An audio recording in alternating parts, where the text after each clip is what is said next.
What's up, guys? It's Quandale Dingle here. God damn, I lost my fucking brain cells. My name is Jeffrey.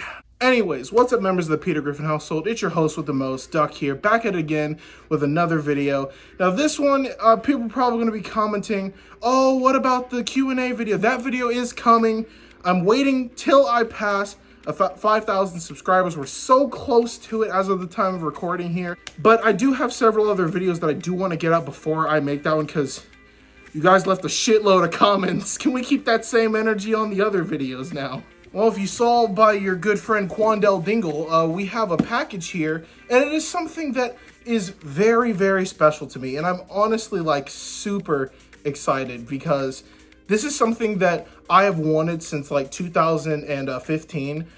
This and then a lot of the Hornby Thomas wine were some of my most wanted model train items. And I am honestly so happy that I'm able to own this to this day. I'll talk more about it once I'm in the unboxing process, but it is the Lionel G-Scale James. It is in untested condition, and I think it does need a good service because the picture as seen here, it shows some gears laying off to the side and stuff, but the mechanisms are very simple in the G-Scale engines. I love the Lionel G-Scale line. You know, I think Lionel as a whole gets a lot of hate from the Thomas community. And why do people hate on Lionel so much? I don't know, they seem grumpy. Maybe they all need girlfriends or something. Anywho though, we're gonna get into the unboxing here. Enough talk, so let's get into this. Oh my god, dude. I was transitioning the camera and stuff, and this fucking table tipped over and my goddamn Lionel James fell off. Oh my, I mean, yeah, he's a dummy unit because I got him from Goodwill broken years ago for like $7. Oh man, but it's, oh fuck his bogey. You see, this is why I fucking hate life. You know what, fuck this review. I'm gonna go watch Beyblades. You can suck my dick. I'm done with this shit. You know, I think I made the right decision here. Alright guys, I'm back after being insanely fucking pissed and watching Beyblade for 7 hours straight. Yeah, we're back. Gonna cut this thing open and see, hopefully this doesn't want to spontaneously combust on me or anything. I don't even know, man. I'm kind of, yeah, the Lionel engine was already broken. Long story behind that, but it just didn't have the mechanism in it. So it's fine, but still, like, I gotta fix the fucking bogey and everything. And, oh man, that sucks. Anywho, there he is though. Look at him, guys. It's the big boy. Oh, look at that. That's, man, I thought G-Scale engines were a little bit bigger. Nah, this is actually like, yeah, that makes sense. Oh man. Oh, look at this guy. Look at this. Look, this is my son. This is, oh my, dude, you don't even know how long I've wanted this son of a bitch for. You know, going into the story behind what I was going into a little bit earlier, I've wanted this thing since 2015 thanks to YouTube user Trains Are Fun. He made this video where he unboxed the G-Scale James. It was like a circle of track that came with 2 troublesome trucks. And then I instantly fell in love with it, and I've been looking for one for a good price ever since then. I feel as a whole, the Lionel G-Scale line is one of my favorites because I love the face designs and I love how simplistic everything is. I'm a very big fan of Thomas lines where the engines have very good faces and they have the outline details of them, but they're very simplistic, and this embodies that. I'm so fucking happy with this guy. Look at him.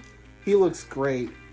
It looks like down here, one of the things that these guys have is that they have gears. I'll try and zoom it in, but if you look here, these are supposed to have gears that go in between these. So I think that's probably what needs to be serviced, is adding the gears back here. But everything else does look in order. Look at this face, guy. This face is one of the reasons why I wanted this guy for so long. This James face and his angry face are like my favorite faces in all of Thomas and Friends. Like, I love it so much. You know, people always gas up Bachman this and Bachman that, but like, look at this guy and tell me that he's not good and charming. He's very simplistic, but who gives a shit? This guy, you can look at him and tell by all of the detail he has, this is James. And that right there is what matters to me. That classic looking face and the nice classic simplest design. Oh my gosh. I'm like in love with this thing even more than I already was. And the crazy thing is, you know, like when it comes to merchandise of any kind of line, my go-to engine is always Henry, Toby, but number one is James. Like when Diapet came out, the one I wanted to get out of all of them was James. Anytime there's just a new Thomas line, the Thomas Wooden Railway, Trackmaster, anything like that, my first engine I always try and go for is James. Because James is just that one character. He always looks good in merchandise. He's bigger than a tank engine, but he's not, you know, freaking Gordon or Murdoch big. But anyways, that's that right there. We'll get a better look at it once I get everything out. Because here is the, okay. So we have the tender here. Okay, I was a little worried because in the picture, it didn't show this part of the tender, like the joiner. Like this little coupling right here, because it is a plastic coupling that joins the tender and the locomotive. I was worried it didn't have it, but even then, I could have taken like a metal version of this, because I could have just cast one or just designed one or something and replaced it. But still, it's very nice that pretty much everything is here. And then in this box here is what I'm assuming all of these little parts. Oh, yeah, that's right. Okay, so yeah, here are all the parts that were just loose and floating. Nothing really to declare there. It's just a couple gears, brackets, springs, and everything, but nothing too bad. Here are the gubbins of the set, and what I feel, oh my gosh, these things are like really fucking fragile. These things are like cheap Halloween masks. Oh my goodness. But anyways, these are the James faces that it comes with. So these are the 3 faces. Oh my gosh, I love these things. The thing about them though is that if you've ever had like a very cheaply made Halloween mask, that's what these are made of. And I was always so curious on when people have these, why they got cracked so easily. Now I know the answer. You know, in all honesty, I think I might go through and try and make a mold of the Angry James face, because this is my favorite face. I love James's angry face right here. So we're gonna look at this guy first. You know, it is like 1-to-1 with James's angry face, as you can see here. It is so nice looking. I'm gonna slap it on James real quick just to, you know, give that visual. Ah, look at that, guys. That, oh man, I love him. Oh, dude, look at this. 2015 Troublesome Junction is out here rolling in his grave, and he's probably happy as hell. I mean, he also made shitty YouTube videos, so I mean, you know, there's really no winning there. Oh my gosh, look at this guy, though. This is such a nice face. It does have a couple cracks in it, unfortunately, because it is a very cheap plastic. Lionel did go through and make rubber faces for the O-scale engines when they re-released them. A lot of them have those rubber faces, and I think that's honestly really good move, because I didn't realize how thin this plastic was. So this face right here is supposed to be James's shocked face, but it doesn't have the wide eyes like how it's supposed to. But that's because of this eye mechanism. This face is glued on here. You can't take this face off unless you were to unscrew the whole thing and, you know, surgically remove it. But why would you ever in your life want to do that? Look at this damn face. It's too good. But this face has, of course, the squinted eye, so it's only half of them. So I really do understand why they did it for this face too. It doesn't look the best. I mean, it still does look very nice, like undeniably, it looks great. But simultaneously, it is kind of a shame that he doesn't have the wide-eyed face, but I fully understand why they did this. Honestly, I still think it's very nice that we got at least another expression instead. I know Lionel, when they made these, they typically tried to go for a, you know, the happy face is the main one, then they go for an angry, sad, and a shocked one. They did the same thing for G-Scale Thomas. Speaking of sad face, here's James's sad face, and once again, this honestly, his face looks like a very sad clown. Like, I don't know, it looks kind of creepy, but yeah, like, it looks very good and accurate. And if you put it on James, yeah, that's, oh my gosh, it looks really good on him. Like, look at this. Why did I have to be painted red? I kind of miss being black, because then I could say nig. Anyways, though, look at this guy. I really was surprised of how good it looks on him. Like, I'd say in terms of like rating the duplicate faces, I'd say angry face is my favorite one for obvious reasons. Second one is the sad face. I'd say my least favorite is the shocked face, but that doesn't mean that I don't like it. It is still a very nice face nonetheless. So I am going to put all of these faces back in the box because these things are fragile and I really don't want to damage them anymore. I'll have to go through them and, you know, I'll have to go through that and see what's all broken off and how I can fix this guy, because I really do want to get some G-Scale stuff. I feel like collecting the Lionel G-Scale stuff is not an impossible task because there's really not much. You have Thomas, James, Annie Clarabelle, 2 troublesome trucks that have alternate faces, and then you have, of course, the different types of track and accessories and stuff like that. I do really want to get the Lionel figurines and stuff. I really like those guys. I really think that the conductor looks great, and I think getting 2 of those guys to sit in the cab of James will look great. I more or less bought this guy temporarily as a shelf display piece until I get some more G-Scale merchandise. But anyways, that is enough of James. Absolutely phenomenal piece. He looks amazing. I'm so happy with this guy. Moving on to the tender, I mean, there's really nothing too much to note here. It is just a James tender. It does look a little bit taller if you look at the side there. You know, it does have kind of a taller, lankier build. You know, the same thing even applies to the O-scale version of James. Look at this, like, it's just, I don't know what it is, but it does look kind of off. But regardless, it does still look very nice. You know, the wheels are plastic down here. They have this very weird design where they run on a metal axle and the inside are hollow, but the middles down here, if you can see there, looks like there's a split in them, but they still do move as one unit. Like, you can't move the wheels individually. The kind of coupling system it has is the typical G-Scale coupling. This very, you know, it's basically a giant upside down hook and loop coupling. You know, very nice. The buffers on these guys are plastic. I'm honestly kind of shocked that you don't see more of these things snapped off because they're not sprung and they're just these very tiny doop-a-doop plastic things. So I'm kind of shocked because, you know, you see it all the time with Bachmann ones. They just snap off like fucking toothpicks. You know, people will gas up Bachmann all the time, but I'm just gonna outright say it. The material that they use for their locomotives is dog shit.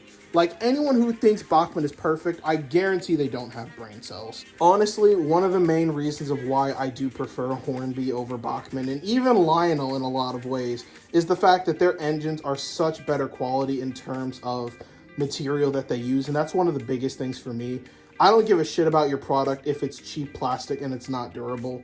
One of the things to note about the Lionel G-Scale thing, if you buy one that's in good condition, chances are it still does work. These mechanisms are so fucking durable and made to last. You know, you can't say that about a certain other, you know, company that makes Thomas and Friends merchandise, but oh no, you can't say anything bad about them because you're gonna hurt people's feelings. Fuck you and fuck your feelings. Bachmann makes shit stuff. But anyways, that's the kind of unboxing of James. We're gonna get more close-up shots here in a second and do a couple of comparisons. So let's get to it. Okay, so now we have the holy trinity of Jameses on the table with my, you know, crazy enough, you know, all 3 of these guys technically don't work as they currently stand. This guy is broken when I got him. He's a dummy unit. This guy right here, he does run, but one of the crank pins inside of him that connects the motor to the actual drive, yeah, it's like something in there just doesn't work. So I still have to open him up and service him. I'm just too, you know, fucking lazy. And then this guy is, you know, self-explanatory. But anyways, look at these guys right here. Just kind of give you a size comparison for these guys. Honestly, I'd say that this, I expected it to be a little bit bigger because, you know, G-Scale was like, oh, G-Scale, it's the end all, the bleed all, Raccoon. Man, only like 2 people are gonna get that reference, and that makes me sad. But anyways, here they are right here. They look great sitting next to each other. I just love James, you know. He's just always had something appealing about him. I don't know. I think just the classic looking James face, especially that, you know, these 2 are repping, it just sells it for me. CGI James is great, don't get me wrong, but it's just better.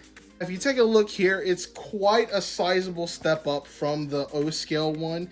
This is N-scale, O-scale, and then G-scale. You're probably saying, oh, what about Bachmann? Yeah, fuck you and fuck your Bachmann. We're talking about Lionel today, damn it.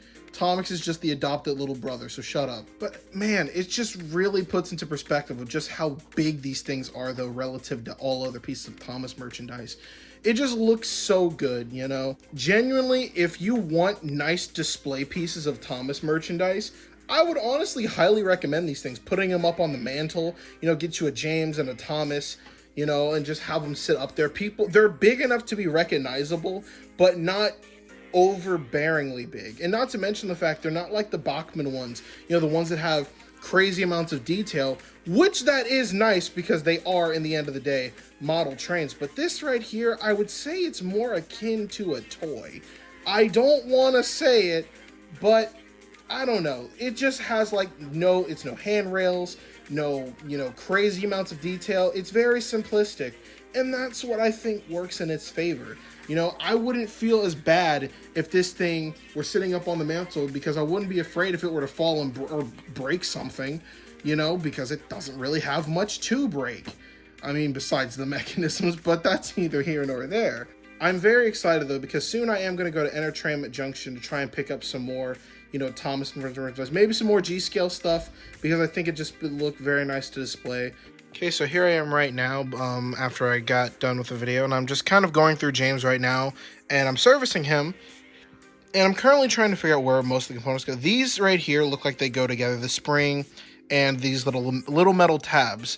They remind me a lot of the older style of Hornby motors when I was servicing my Class 35 Hymic, and it looks like what happens is the spring goes in this little tube with this little metal tab, and they make contact with the wheels to deliver electricity throughout the engine. Now, as for the gears themselves, they come with these two little things, which of course is how they bracket on, and then the gears themselves, but I'm unsure if they have any axles. So now what I'm doing is I'm gonna go through and look up, see if I can find like an exploded diagram of this, or if I'm gonna have to, like, you know, make do with something, because finding rods that are this, you know, big around, it's not gonna be that hard.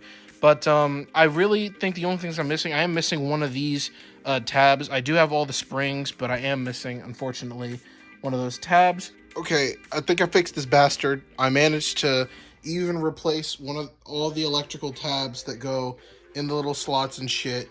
I'm not doing this shit no more. James is pissed because he's been upside down for like an hour. Dude, I'm gonna have to like find a way to secure the back because these screws back here don't have anything to hold on to. These two do.